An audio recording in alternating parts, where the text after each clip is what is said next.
Hello everyone, आप देख रहे हैं एकलव्य स्नातक। इस वाली वीडियो में हम देखने वाले हैं यूनिट नंबर 17 है हमारा, जिसका नाम है वास्तुकला एवं चित्रकला। तो वास्तुकला का मतलब होता है दोस्तों, इमारत और मकान बनाने वाले की जो कला होती है उसे हम वास्तुकला कहते हैं। और चित्रकला आपको पता है, इसमें जो चित्र है वो बनाई जाती है ड्राइंग टाइप की, ठीक है। तो मेनली हम इसी टॉपिक के ऊपर जो है यहाँ पर चर्चा करेंगे, उसकी अलग अलग प्रकार होंगे वो सभी समझेंगे। आपका जो यूनिट नंबर 17 है ये इस वीडियो में कंप्लीट हो जाएगा, फिर लास्ट रह जाएगा यूनिट नंबर 18, ये भी आने वाली वीडियोस में कंप्लीट हो जाएगा। ठीक है दोस्तों, तो सबसे पहले हम यहाँ पर परिचय के ऊपर समझ लेते हैं कि इसकी शुरुआत कैसे हुई। तो शुरुआत हुई दोस्तों इस्लामी प्रभुत्व के कारण, ठीक है। जब भी हमारे ऊपर कोई राज करता है, ठीक है, तो उसका जो है असर पड़ता है, प्रभाव पड़ता है। तो इस्लामी प्रभुत्व के कारण क्या हुआ, भारत पर इस्लामी कला और उनकी संस्कृतियों का प्रभाव पड़ गया, ठीक है। जिसकी वजह से क्या हुआ, सल्तनत की स्थापना ने क्या किया, कला के क्षेत्र को और वास्तुकला के क्षेत्र को, इन दोनों क्षेत्र में क्या हुआ, नई अभिव्यक्तियों को जन्म दिया गया। यानी जो स्टार्टिंग हुई ये यहाँ से हुई, ये प्रभाव का नतीजा है, ठीक है। यहाँ पर देखिए, अब यहाँ पर हम बात करने वाले हैं दिल्ली सल्तनत के अधीन वास्तुकला। यानी हम उस कला की तो बात करने ही वाले हैं जो मकान और इमारत बनाने वाली कला होती है।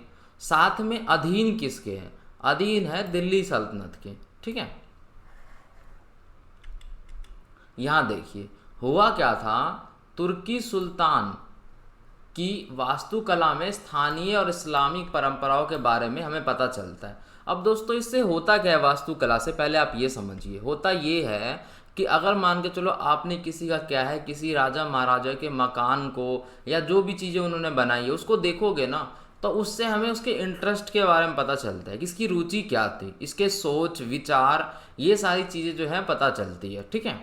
नए संचारात्मक रूप, इसको समझते हैं, ठीक है।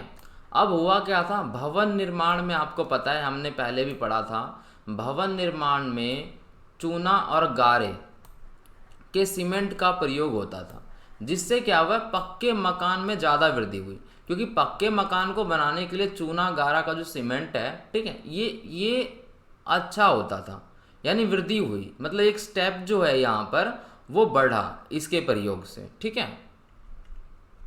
मेहराब और गुबंद, हुआ क्या, भवनों में चूना गारा का सीमेंट के रूप में जो है प्रयोग होने लग गया। और इसके अलावा में क्या हुआ, मेहराब का भी प्रयोग जो है एक नई चीज़ों के रूप में सामने आया। अब देखिए यहाँ पर होता क्या है, सबसे जो पहला जो स्टेप है वो क्या हुआ, चूने गारे का प्रयोग, ठीक है। उसके साथ अलग अलग डिज़ाइन भी बनाने लग गए, जैसे मेहराब, ठीक है, गुबंद टाइप की जो डिज़ाइनें होती थी वो सारी जो चीज़ें वो बनाने लग गए। तो इससे क्या हुआ, वास्तुकला में और सुधार आया। अब यहाँ पर देखिए, अब है यहाँ पर भवन निर्माण सामग्री के बारे में यहाँ पर पढ़ लेते हैं। यहाँ तक हो गया था अपना, ठीक है। तो भवन निर्माण सामग्री यानी कि भवन को बनाने के लिए, यानी मकान को बनाने के लिए किन किन चीज़ों की ज़रूरत पड़ती थी। यहाँ पर देखिए, भवनों को मजबूती प्रदान करने के लिए इमारतों में किसका प्रयोग किया जाता था, इमारतों में पत्थरों का इस्तेमाल किया जाता था। आपको पता है ना, जैसे किसी चीज़ को मजबूत करना है तो उसके लिए हम क्या करेंगे, पत्थरों का इस्तेमाल करेंगे, तो उससे जो इमारत होगी वो और अच्छी बनेगी। नींव बनाने के लिए, अब होता है ना बेसमेंट, ठीक है, बेसमेंट यहाँ पर नींव बनती है पहले जब मकान बनाया जाता है, खोदा जाता है, गड्ढा खोदा जाता है, फिर उसके अंदर क्या है कि नींव बनाई जाती है पहले।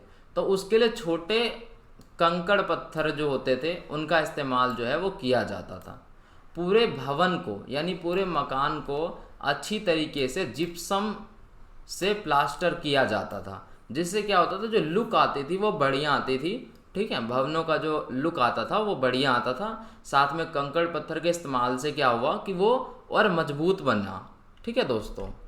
यहाँ पर देखिए, इस्लामी भवनों की साज सज्जा सुलेख और फूल पत्तियों के चित्रण से भी की जाती थी, ठीक है। यानी कि अब क्या करना है, भवनों को अच्छा दिखाना है, अट्रैक्टिव, तो उसके लिए सुलेख लिख दिए जाते थे या फूल पत्ती बना दिए जाते थे, तो उससे भी क्या था, एक अच्छा लुक आता था। सल्तनत कालीन भवन में पत्रण कला क्या होता है दोस्तों? पत्रण कला का मतलब होता है पत्तियों से सजाना, ठीक है। तो पत्रण कला द्वारा भी क्या होता था, सजावट की जाती थी। यहाँ पर साज सज्जा वाला टॉपिक था हमारा ये। शैलीगत विकास, तो इसमें जो हमारा टॉपिक है पहला वो है प्रारंभिक रूप, शुरुआत की बात करते हैं यहाँ पर। तो 1192 में क्या हुआ, तुर्कों ने क्या कर दिया था, दिल्ली पर आक्रमण। दिल्ली पर आक्रमण करने के बाद कुतुबुद्दीन ऐबक ने क्या किया, पिथौरा के किले पर कब्जा कर लिया। अब किले पर कब्जा करने के बाद उसने क्या किया, वहाँ पर जामा मस्जिद बनाना शुरू कर दिया। अब ये जो जामा मस्जिद जो इन्होंने बनाना शुरू कर दिया, जब आप इसे देखोगे तो आपको यहाँ पर हिंद और इस्लामी वास्तुकला को समझ में आएगा आपको, ठीक है। मतलब मैंने आपको बताया कि होता क्या है कि जब भी हम किसी वास्तुकला को देखते हैं तो हमें उससे क्या होता है, उसके बनाने वाले के विचार जो है हमें पता चलते हैं। तो इसी प्रकार से मस्जिद पर लगे शिलालेख के अनुसार, जो मस्जिद पर लगे हुए हैं शिलालेख, उसके अनुसार अगर हम बात करें तो कुव्वत उल इस्लाम उसको कहा जाता है। और इसका जो निर्माण है वो 27 हिंदू के और जैन के मंदिरों को तोड़कर इसका निर्माण जो है यहाँ पर कराया गया था, ठीक है दोस्तों। आगे देखते हैं, अब हम खिलजी के ऊपर बात कर लेते हैं, अलाउद्दीन खिलजी के ऊपर। तो अलाउद्दीन खिलजी ने क्या किया, अनेक उन्होंने मस्जिद बनवाए, बहुत सारे मस्जिद बनवाए, मीनारें बनवाई, सरोवर बनवाए, ठीक है। तो जब आप यहाँ पर उनकी मस्जिदों को, मीनारों को और सरोवरों को देखोगे तो आपको इनके विचार के बारे में पता चलेगा। तो इनकी जो प्रमुख विशेषता थी वास्तुकला की, वो क्या थी वो समझते हैं। मतलब कि इन तीनों को जब हम देखेंगे और कंपेयर करेंगे और कॉमन निकालेंगे तो हमें क्या मिलता है, हमें निकालता है इसकी विशेषता, जो कि है परिपक्व इस्लामी शैली और गुंबदनुमा छत। यानी इनके में ये दो चीज़ें जो हैं ये ज़रूर होती थी, एक तो इस्लामी शैली इनकी झलकती थी इमारतों से, और दूसरी इनकी जो छत होती थी वो गुंबदनुमा टाइप की हुआ करती थी, ठीक है। यहाँ पर देखिए अगला, अब हम तुगलक के विचार के बारे में थोड़ा समझ लेते हैं, ठीक है। मतलब कि इनकी शैली की क्या विशेषता थी, इनकी अगर हम देखें इमारतें तो हमें क्या समझ में आता है। तो ये बनाते थे खुरदुरे पत्थर, खुरदुरे पत्थर यानी कि उबड़ खाबड़ टाइप के पत्थर आप समझो, ठीक है। यानी कि कंकड़ से लेते हैं डायरेक्ट। तो कंकड़ का प्रयोग ये भवन के निर्माण में कराया करते थे, ठीक है। और जो इनकी दीवारें थी उन पर ये प्लास्टरों का जो प्रयोग है वो करवाया करते थे। भवन की जो पट्टिकाएं होती थी उनकी सजावट के लिए ये सफ़ेद टाइल्स का इस्तेमाल करा करते थे, समझ रहे ना आप, सफ़ेद टाइल्स उसका इस्तेमाल करते थे और भी अट्रैक्टिव बनाने के लिए। और नुकीले गुंबदों का भी जो प्रयोग है वो ये करा करते थे। अब देखिए यहाँ पर बात आती है सार्वजनिक भवन और सार्वजनिक कार्य की। तो सार्वजनिक का मतलब होता है दोस्तों ऐसी जगह जहाँ पर क्या है कोई भी जा सके, ठीक है, वो सबके लिए होता है, सार्वजनिक सबके लिए। यहाँ पर दो चीज़ें नहीं होती है। पहली चीज़ कि यहाँ पर किसी धर्म से रिलेटेड नहीं होता पर्टिकुलरली कि इस धर्म से रिलेटेड बंदे जाएंगे और दूसरे धर्म के नहीं जाएंगे। दूसरा, जाति का भी यहाँ पर कोई प्रतिबंध नहीं होता कि ऊंची जाति के जाएंगे नीची के नहीं जाएंगे, इस टाइप की कोई चीज़ें जो है वो सार्वजनिक भवन में नहीं होती है। सबके लिए यहाँ पर प्रवेश जो है वो होता है, सब यहाँ पर समान समझे जाते हैं, ठीक है दोस्तों। तो यहाँ पर देखिए अगर हम यहाँ पर बात करें सल्तनत वास्तुकला के विकास में, तो शाही संरचनाएं भी हमें मिलती है। यानी कि जो राजा महाराजा शाही लोगों ने बनाया था, जैसे महल हो गया, किले हो गए, मकबरे हो गए, मस्जिद, इसके अलावा भी कई सारी संरचनाएं जैसे कि पुल, सिंचाई के लिए तालाब, कुएं हो गए, बावली हो गया यहाँ पर, ठीक है। और उसके बाद बांध हो गए, डाक चौकी हमने पढ़ा था, ठीक है। इसकी ये सभी चीज़ें। अब सार्वजनिक भवन मैंने आपको बताया, तो इसमें क्या होता है बिना किसी धार्मिक और जातीय भेदभाव के जनता के लिए बनाया जाता है, और जो जनता है इसका जो प्रयोग है वो करती है, ठीक है दोस्तों। तो अब हम यहाँ पर बात कर लेते हैं मुगलों के अधीन वास्तुकला। यानी कि वास्तुकला तो है लेकिन मुगलों के अधीन है, तो हमें यहाँ पर इनके विचारों के बारे में जो है वो समझने को मिलेगा। इसके अंतर्गत हम क्या पढ़ेंगे, इसके अंतर्गत हम पढ़ेंगे हुमायूं आ गया, ठीक है, हुमायूं की इमारतें आ जाएगी, और भी बहुत सारी चीज़ें, बाबर की इमारतें आ जाएंगी, वो भी हम पढ़ेंगे इसके अंतर्गत, ठीक है। तो सबसे पहले देखिए 16वीं से 18वीं शताब्दी का जो समय था ना, उसे मुगल स्थापत्य कला जो है उसे माना जाता है। अब क्यों माना जाता है? क्योंकि यहाँ पर जो है कुछ महत्वपूर्ण हुआ होगा।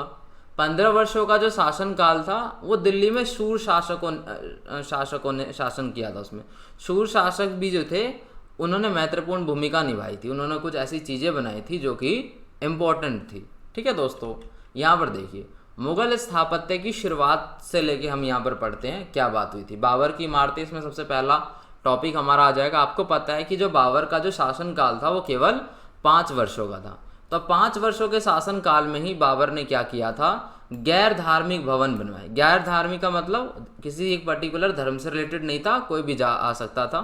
ठीक है, तो गैर धार्मिक भवन बनवाया इन्होंने, उसका निर्माण करवाया। इसमें मुख्य रूप से जो इनकी विशेषता दिखती है वो ईरानी शैली दिखती है।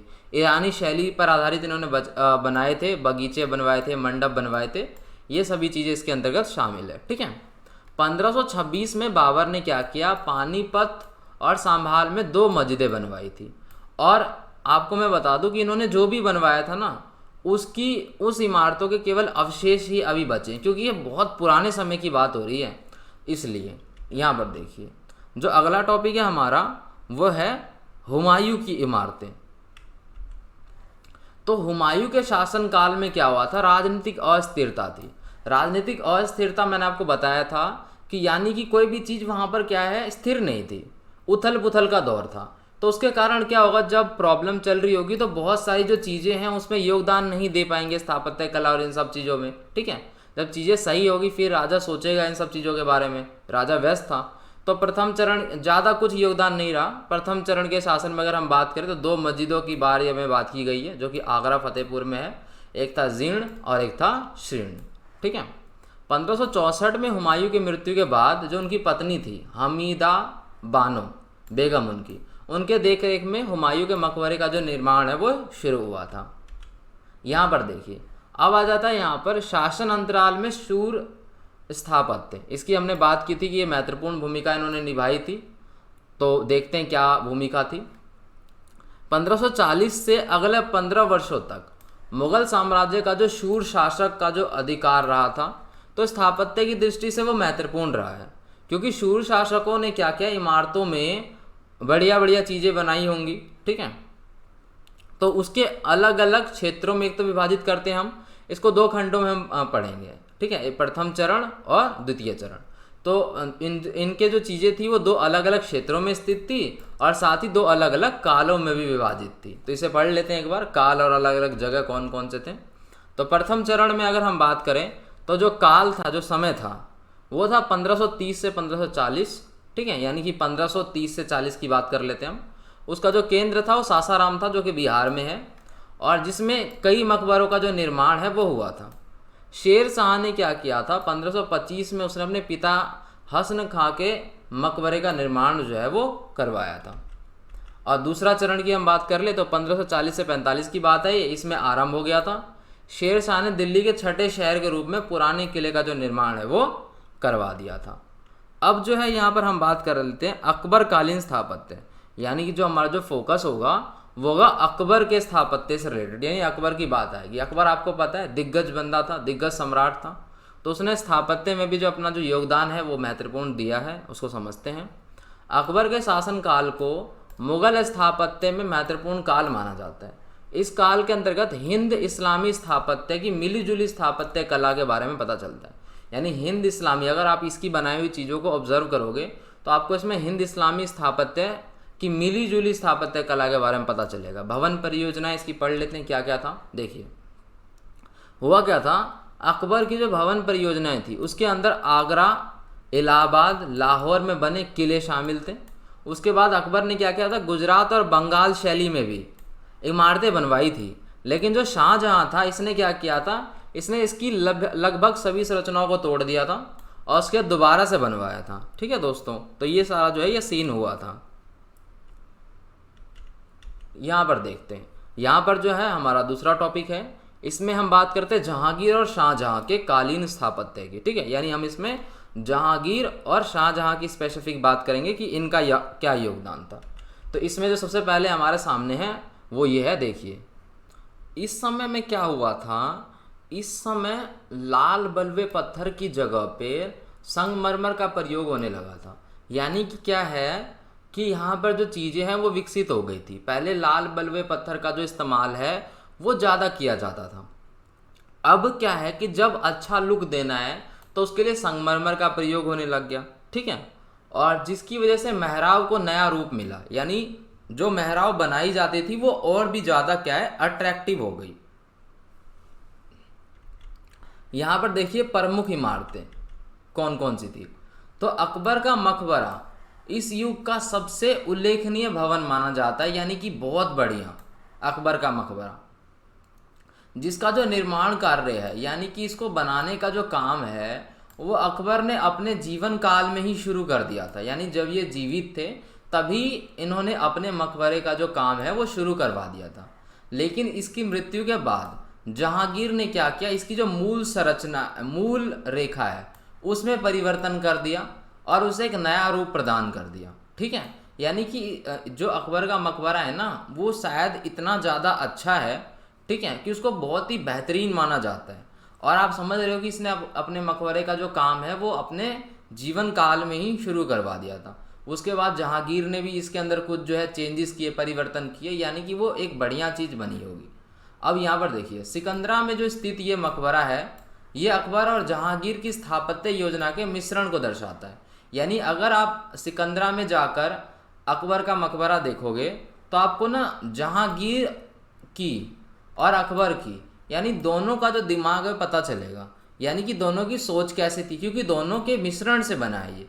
तो दोनों का जो विचार है वो आपको समझ में आएगा इसे देखने से। शाहजहाँ के शासनकाल में, अब शाहजहाँ का शासनकाल हम कैसे भूल सकते हैं, शाहजहाँ की तो वास्तुकला में बहुत ज़्यादा देन है, ठीक है। शाहजहाँ ने इतनी सारी चीज़ें बनाई है जो कि अभी भी बहुत ज़्यादा फेमस है, जैसे दिल्ली का लाल किला हो गया, आगरा का ताजमहल हो गया। तो शाहजहाँ ने तो बहुत ही ज़्यादा वास्तुकला के अंतर्गत क्या है काम किया है। देखिए शाहजहाँ के शासनकाल में भवन निर्माण में क्या हुआ, संगमरमर का इस्तेमाल किया गया। संगमरमर पत्थर आपने सुना होगा इसका नाम, ठीक है, इसको ताजमहल में बहुत ज़्यादा इस्तेमाल किया गया है। उपयोग अत्यधिक होता था, उस समय होता था तो इन्होंने करवा दिया। अब शाहजहाँ द्वारा बनाए गए दिल्ली का लाल किला, दिल्ली का लाल किला हो गया, आगरा की मोती मस्जिद, दिल्ली का जामा मस्जिद और ताजमहल, ठीक है। ताजमहल सफ़ेद संगमरमर से बना ताजमहल एक अमर कृति है। तो आपको पता ही है कि ताजमहल कितना ज़्यादा फेमस है, ठीक है। 7 वंडर्स में से एक वंडर्स आता है वो, और बाहर देश से भी जो लोग होते हैं वो यहाँ पर देखने को उसको आते हैं, ठीक है। तो वो एक अमर कृति बन गई वो। अब यहाँ पर देखिए औरंगजेब की इमारतों के बारे में हम यहाँ पर थोड़ा पढ़ लेते हैं। तो औरंगजेब के काल में यानी कि औरंगजेब कालीन में स्थापत्य में किसी विशेष विकास के लक्षण मौजूद नहीं है, यानी कि इनका कुछ खास जो योगदान है वो नहीं समझा जाता इसमें। इसका रीज़न क्या है, इसका रीज़न ये है कि उसको रुचि नहीं थी।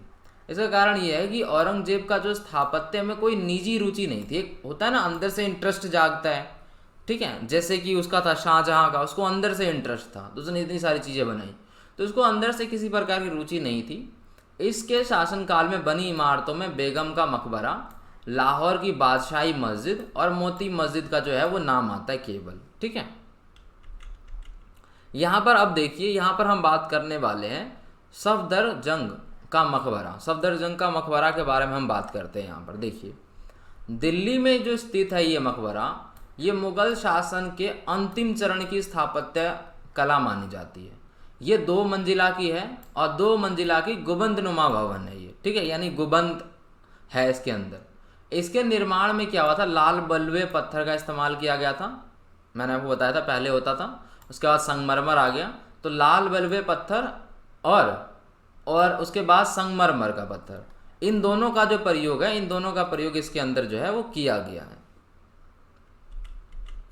अब यहाँ पर हम देखते हैं, अब जो हमारा टॉपिक है वो है दिल्ली सल्तनत के अधीन चित्रकला, ठीक है। तो हमने यहाँ पर दिल्ली सल्तनत के अंदर वास्तुकला पढ़ लिया, तो अब दिल्ली सल्तनत के अधीन चित्रकला भी समझते हैं। चित्रकला आप समझ रहे हो, आप बेसिक चीज़ें, यानी चित्र बनाना।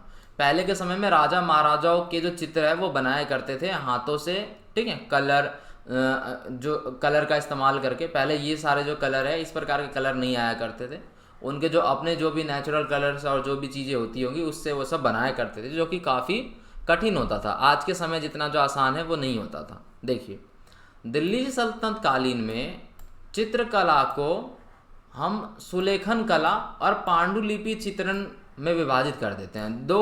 पहले इसको दो टाइप में हम इसको डिवाइड करते हैं, फिर पढ़ेंगे। एक सुलेखन कला यानी हाथ से लिखकर बढ़िया डिजाइन बनाना, बढ़िया चित्र बनाना। एक पांडुलिपि चित्रण के ऊपर, हम दोनों के ऊपर पहले हम यहाँ पर चर्चा कर रहे थे। सबसे पहले सुलेखन कला को समझते हैं। तो इस्लामी समाज में सुलेखन कला का प्रयोग कागजों पर और पत्थरों पर सजावट के लिए किया जाता था। ठीक है, हाथ से इसका जो उपयोग है वो किया जाएगा कागजों पर, पत्थरों पर सजावट के लिए। कुरान का सुलेखन पुस्तक कला का एक महत्वपूर्ण रूप में इसको माना जाता है। और कुरान की जो प्रथम प्रतिलिपि थी, जो कि 1399 की है, उसे ग्वालियर में सुलेखित की गई थी। ठीक है दोस्तों, यहाँ पर देखिए पांडुलिपि चित्रण को हम समझते हैं। फारसी और अवधी में बहुत ज़्यादा संख्या में ग्रंथ मिलते हैं, लेकिन कुछ ही ऐसे थे जिसमें हस्तलिपियाँ चित्रित हुई प्रतीत हुई थी। अब जो कुछ पांडुलिपियाँ थी जो विशेष थी, उनको किसी दरबारी से किसी प्रकार को जो संबंध नहीं था, मतलब दरबार से कोई संबंध नहीं था। अब देखिए यहाँ पर क्या, पहले तो बहुत संख्या में ग्रंथ मिल गए। ठीक है, उस ग्रंथ में भी कुछ ऐसी थी जो हस्तलिपियाँ थी। ठीक है, और उसमें से भी कुछ ऐसी थी जिनका जो संबंध है वो दरबार से नहीं था, यानी अलग अलग टाइप की हस्तलिपियाँ चित्रण मिली थी। अब मुगलों के अधीन हम चित्रकला भी समझ लेते हैं। ठीक है, अभी हमने दिल्ली सल्तनत के अधीन चित्रकला समझा था, अब मुगलों के अधीन चित्रकला क्या थी, क्या विशेष था वो समझते हैं। देखिए, 16वीं सदी से लेकर 17वीं सदी के अंत होते होते तक, यानी टाइम क्या है 16वीं से 17वीं सदी के बीच का, और 17वीं सदी का अंत हो ही रहा था लगभग। अकबर के शासनकाल में भारत में क्या हुआ, चित्रकला और संगीत के क्षेत्र में बहुत ज़्यादा वृद्धि हुई। ठीक है, और 15वीं शताब्दी का चित्रकला समझ लेते हैं। हुआ क्या, नई खोजों के आधारित पर हम ये बात का पता लगा सकते हैं, या ये बात हम कह सकते हैं नई खोजों के आधारित पर, कि 13वीं और 14वीं सदी में कपड़ों पर चित्रकारी करने की परंपरा थी। ठीक है, यानी कपड़ों पर जो ड्राइंग जो बनाई जाती थी, कपड़ों पर जो चित्रकारी की जाती थी, उसकी परंपरा थी 13वीं 14वीं सदी में। इसके अलावा फारसी और अवधी भाषा की जो पांडुलिपियाँ थी, उसकी चित्रकारी की भी परंपरा मिलती है। लेकिन इन तथ्यों से ये स्पष्ट होता है कि भारत में मुगलों के आने से ठीक पहले भी चित्रित पांडुलिपियों की जो परंपरा थी वो मौजूद थी। ठीक है, यहाँ पर देखिए, अब जो हमारे यहाँ पर अगला टॉपिक है वह है आरंभिक मुगल कालीन चित्रण, यानी शुरुआती मुगल कालीन में चित्रकला। इसे समझ लेते हैं। अब देखिए हुआ क्या था, भारत में मुगल शासन की शुरुआत कब हुई थी, 16वीं शताब्दी के पूर्व। और इस युग में क्या हुआ था, बाबर और हुमायूं के शासनकाल में जो चित्रकला है ना, इसका विकास का जो माहौल था वो अच्छा नहीं था। जैसे मैं आपको बताता हूँ, जब भी कोई चीज़ ट्रेंड में आती है, ठीक है, जैसे मान के चलो अभी सोशल मीडिया जो है वो ट्रेंड में है, कोई भी जो चीज़ें होती है तो सोशल मीडिया पे वो वायरल हो जाती है। ठीक है, तो ये अभी ट्रेंड में है, सभी चीज़ें सोशल मीडिया से हो जाती है, बहुत सारी चीज़ें होती है। ठीक है, इंटरव्यूज़ हो जाते हैं जो, और किसी सेलिब्रिटी का इंटरव्यू हुआ वो सोशल मीडिया पे आ जाता है, हमें कोई न्यूज़ जो है वो मिल जाती है। ठीक है, कोई चीज़ वायरल होती है हमें पता चल जाती है। तो जो ट्रेंड आया ये आया जब हमारा जो डिजिटल चीज़ों में बढ़ोतरी हुई, यानी कि जो इंटरनेट की फैसिलिटी है उसमें सुधार हुआ, तो उसका जो माहौल है वो बना हुआ है और सब कुछ हो रहा है। लेकिन अगर हम बात करें अगर बाबर और हुमायूं के शासनकाल में, तो चित्रकला का कोई माहौल नहीं बना हुआ था, सभी चीज़ों की कमी थी, अच्छे माहौल की कमी थी। लेकिन फिर भी हुआ क्या, यहाँ पर हुमायूं को चित्रकला से बहुत प्रेम था, तो हुमायूं ने क्या किया, अपने प्रेम के कारण शुरुआती मुगल कला के चित्रकला को यहाँ पर मुगल काल के चित्रकला को ज़्यादा से ज़्यादा विकसित कराने में योगदान दिया। यानी अपने निजी इंटरेस्ट के लिए, इसको इंटरेस्ट था भाई, तो इसने क्या किया, उस चीज़ को बढ़ाने में, विकास कराने में मदद की। ठीक है, क्योंकि उस समय सभी चीज़ों की जो है वो कमी थी, उसके बावजूद भी अपने इंटरेस्ट के लिए अच्छी बात है। ठीक है, राजकीय चित्रकला की स्थापना। अब यहाँ पर हम ये समझते हैं कि क्या राज्य स्तर पर भी, यानी क्या बड़े लेवल पे भी चित्रकला की स्थापना हुई थी, यानी चित्रकला फैली थी, या लोकल लेवल पर ही शुरू हुई और ख़त्म हो गई, ये समझते। देखिए, अकबर के शासनकाल में चित्रकला के विकास के लिए राजकीय शिल्पशाला की स्थापना की गई।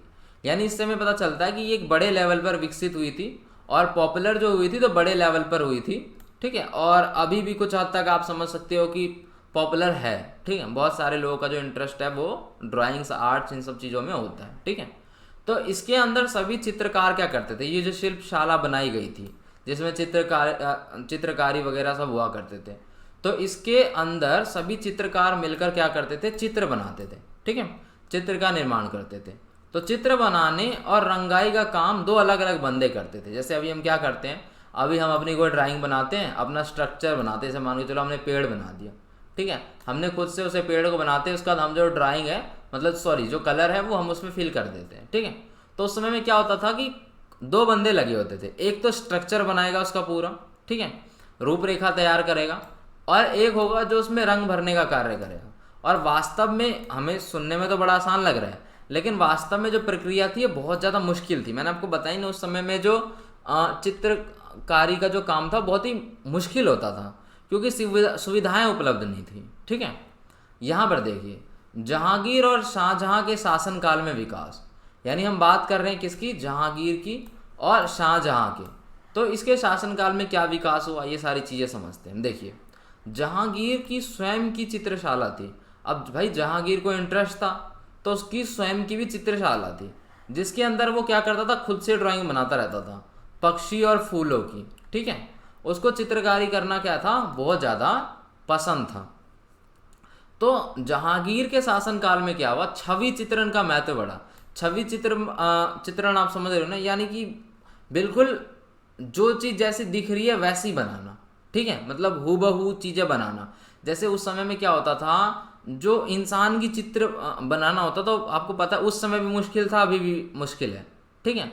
और किसी चीज़ को हूबहू बनाना ये तो भाई बहुत ज़्यादा मुश्किल है। तो जहांगीर के शासनकाल में महत्व और ज़्यादा बढ़ गया छवि चित्रण का।